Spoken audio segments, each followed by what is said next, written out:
In the last video, I showed you about how graphing data solved a problem. It unlocked a mystery, and we're going to build on that. This video doesn't have fancy Excel tricks because Excel is a tool that's in service of solving problems. And a lot of times we don't need a fancy trick. We got to think and be curious and play. We had this one product, and the vice president of sales wanted people to really sell it. So he said, okay, we're going to pay commissions on this product we didn't last year. And it's going to be on a per sales basis, not a percentage of the sales. So if somebody got a 50% discount on this product, it didn't matter. The people still got their $75 or whatever it was just for selling the item. We started the year and the sales of this product in January were kind of low. In February, the sales were crazy. And the vice president of sales said if he paid all of this out, it was going to blow up his cash flow. He had looked at what the sales were last year and he divided it up by the month and said, okay, this is what I figure I'm going to pay out monthly and this will work out. But this was not going to work out so well. I went and verified my calculations for January and February were right. Then I start thinking, okay, let me go and get all of the previous year's data and look into that. And that's what this data represents. The professional license study kit. This thing was like $400 and it helped people prepare to get a professional license. I've got all of this data. Most people ordered just one. We've got Felix did order two, but most people just ordered one set.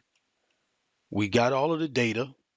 And then, okay, let's look at this. Throw it into a pivot table. Insert. Pivot table is selected data. I want to put it on an existing worksheet. Okay, let's put order date. And then let's put the customer here. Since most people ordered just one, it's fine. Let's go with this. But immediately something looks funny. Looking at the full year, we got this huge spike. February, May, August, November. It was really weird. We did not expect that.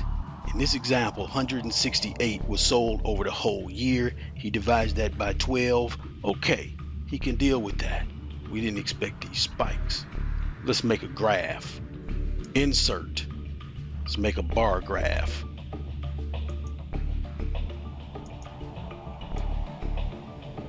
Ooh, now we see these weird spikes. So I wanted to look at it another way. I'm going to add a weeks column. Equals WEEKNUM.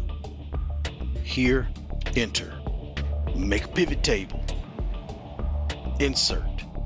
Pivot table. Existing worksheet. I'm going to put it here. Okay. Scroll down. Click here. Data. Refresh. Now I have the week column. Put that in rows. Put the customer here. Insert. A bar graph. Okay. Now I am definitely seeing a cycle. I'm going to go to draw. Grab this purple pen.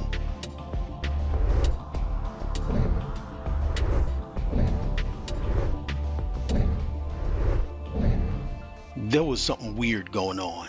I had to go probe and dig some more because I didn't know much about this product.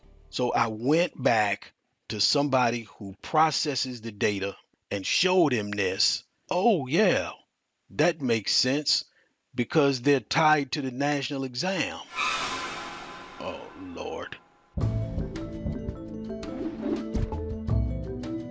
I didn't know about a national exam, and when he gave me the previous year's schedule, this is what we saw.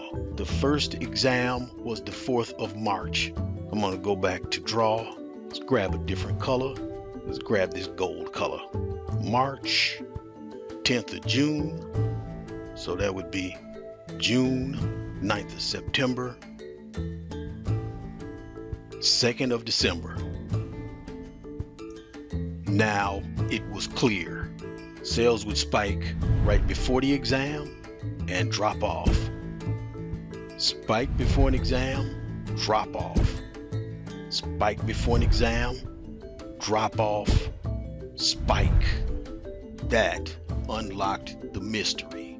That led to the vice president of sales gathering the team together and saying he had to pay quarterly because monthly was going to kill the cash flow. I felt it was important to tell you about this because we use Excel a lot and we solve a lot of problems, and a lot of times we need to go into Power Query and make a bunch of joins and bring data together from all kind of sources and use that new import from PDF. And in this situation, where the real numbers were a whole lot bigger than this, we were talking big money here, and it was solved by putting the data into a bar graph, going and asking questions, and getting a better relationship with the underlying data. So this video was about being a good analyst who uses Excel, and not about somebody who knows a bunch of fancy Excel tricks. See you in the next video.